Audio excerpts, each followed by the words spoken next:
It was a stormy evening when Mary, kind white woman in her mid-40s, was driving home from work. She spotted a small figure huddled under a flickering streetlight. As she slowed down, she saw a black boy, no older than 10, shivering in the rain, coughing heavily, and clutching his chest as if each breath was a battle. "Are you okay, sweetheart?" Mary asked, stepping out with an umbrella. The boy looked up, his eyes tired but full of fear. I don't have anywhere to go," he whispered weakly. His clothes were worn, his shoes falling apart, and his skin burned with fever. Mary felt her heart sink. The world often overlooked children like him, vulnerable, sick, and alone. Without thinking twice, she wrapped her coat around him and said, "You're coming with me."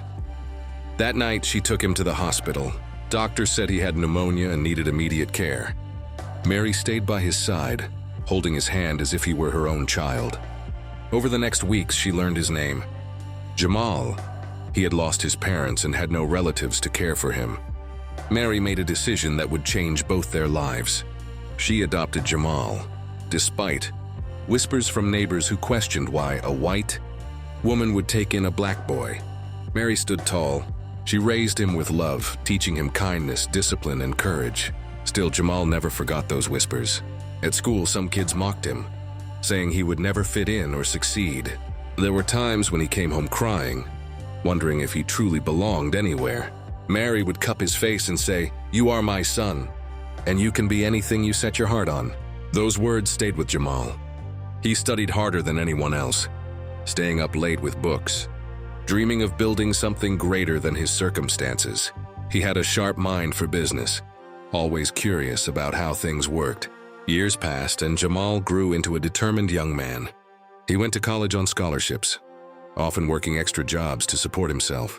Mary was there at every graduation, clapping the loudest, tears streaming down her cheeks. But Jamal didn't stop there.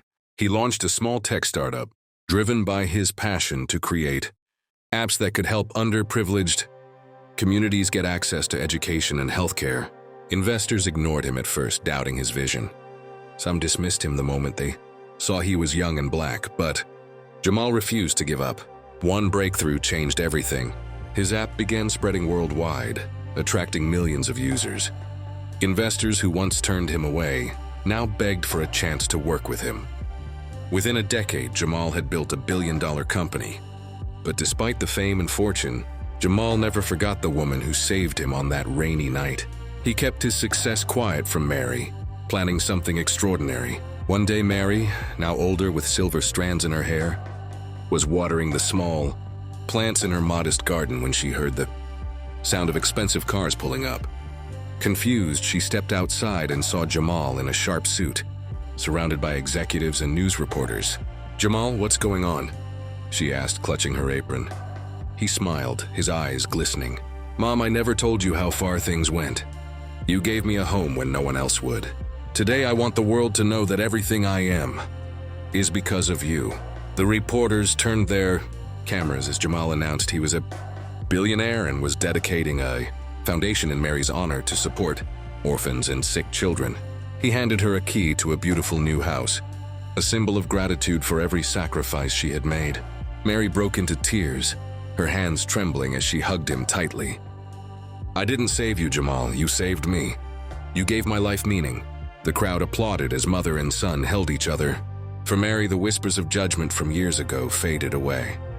For Jamal, this was the ultimate victory, proving that love, not hate, had shaped his destiny. The story of Jamal and Mary spread across the internet, inspiring millions. It wasn't just about money or success. It was about how one act of kindness could change the course of someone's life forever. And the moral was clear. Hate divides, but kindness heals.